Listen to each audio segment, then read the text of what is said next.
Oh, if you loved your breakfast television served with a hefty side of fireworks, you truly missed out this morning. It was one of those moments that makes you drop your toast. You know the ones where the air in the studio gets sucked out, the political spin crashes against cold, hard reality, and a presenter finally says what everyone at home is screaming at the screen. This morning, that presenter was GB News' Ellie Costello, and her target was the Conservatives' shadow chancellor, Sir Mel Stride. The setup was simple. Sir Mel was on the breakfast show to do what the opposition does best: kick the government while it's down. And let's be honest, the Labour government has been offering plenty of targets lately. But he wasn't ready for the blistering receipt that Ellie Costello had waiting for him.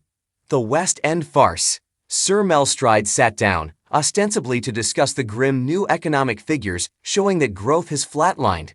But, like any seasoned politician smelling blood in the water, he quickly pivoted to the absolute mess engulfing number 10. It's been a rough week for Prime Minister Sir Keir Starmer. A furious row has exploded within Labour after it was revealed that his own office, No 10, was briefing against senior cabinet ministers, painting them as rivals plotting to steal his job. The main target? Health Secretary Wes Streeting. The briefing backfired spectacularly. Streeting had to come out publicly, fuming, to insist he was loyal, forcing a humiliated Starmer to personally apologize to his own health secretary. It's messy, it's embarrassing, and it's given the Tories a wide-open goal.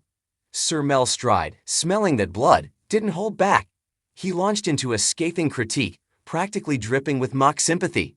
It shows a particular level of incompetence, he began, that a prime minister with a massive majority is now fearful for his own position. He wasn't done. He called the entire situation entirely chaotic, dismissing the government's competence and painting a picture of a team in meltdown.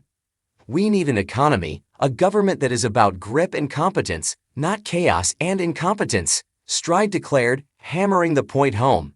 He then delivered the line that lit the fuse, describing the chaos surrounding Starmer's chief of staff, Morgan McSweeney, and the internal briefings as a sort of West End farce. He sat back, clearly pleased with his performance. He'd landed his punches. He delivered the soundbite of the day. He just didn't count on Ellie Costello.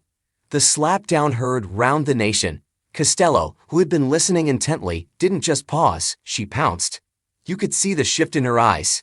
This wasn't just a presenter moving to the next question. This was a moment of pure, unadulterated frustration on behalf of the viewing public. But with respect, Sir Mel. Oh, the classic British prelude. We all know that with respect is the polite person's wind up for "you have got to be kidding me." She continued, her voice sharp and steady. There's going to be people raising an eyebrow at those comments when they think about how certainly the last end of that Tory government was characterized by chaos and infighting in briefing. Boom. Sir Mel's smile faltered. This wasn't in the script.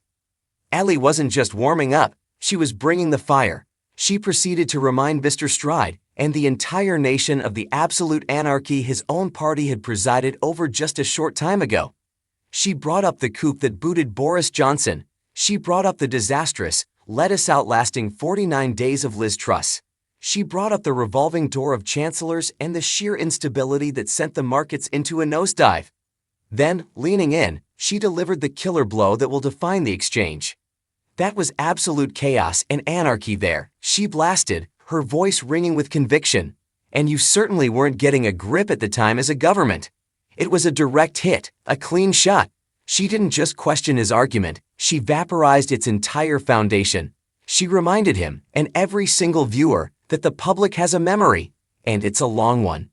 You can't call out your neighbor's messy yard when your own house is still a smoldering ruin.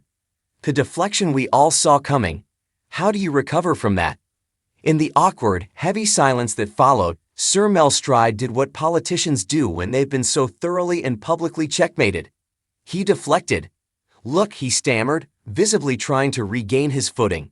The past, in a sense, is the past. The past is the past, can you imagine? The very chaos he was just skewered for happened barely a year or two ago. It's not history, it's a fresh wound. He tried to recover, offering a weak concession. And I think as a party, we have said that along with a lot of things that we did very right. There were a number of things that we got wrong, and I think you put your finger on part of that particular story. You think she put her finger on it? She put her whole hand on it, Sir Mel. But, true to form, he immediately tried to pivot back to his safe space, attacking Labour. But we've got to deal with what we have at the moment, he insisted, desperate to change the subject. It doesn't help the country that we have a prime minister that is presiding over complete chaos. It was too late. The damage was done. He could read his attack lines all day, but Ellie Costello had already exposed the breathtaking hypocrisy at their core. He had lost the argument, the moral high ground, and the room, all in one stinging, 30-second exchange. Why this moment mattered?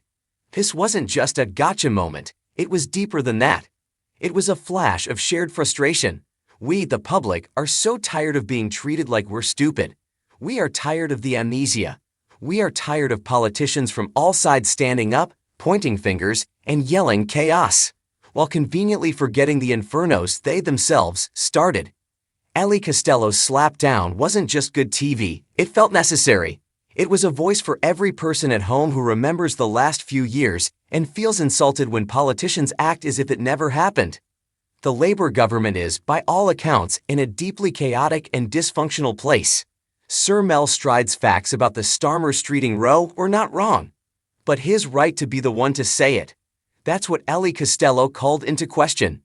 It was a potent, powerful reminder. In politics, if you live in a glass house, you simply cannot throw stones. And if you do, don't be surprised when a journalist is standing right there to throw one straight back.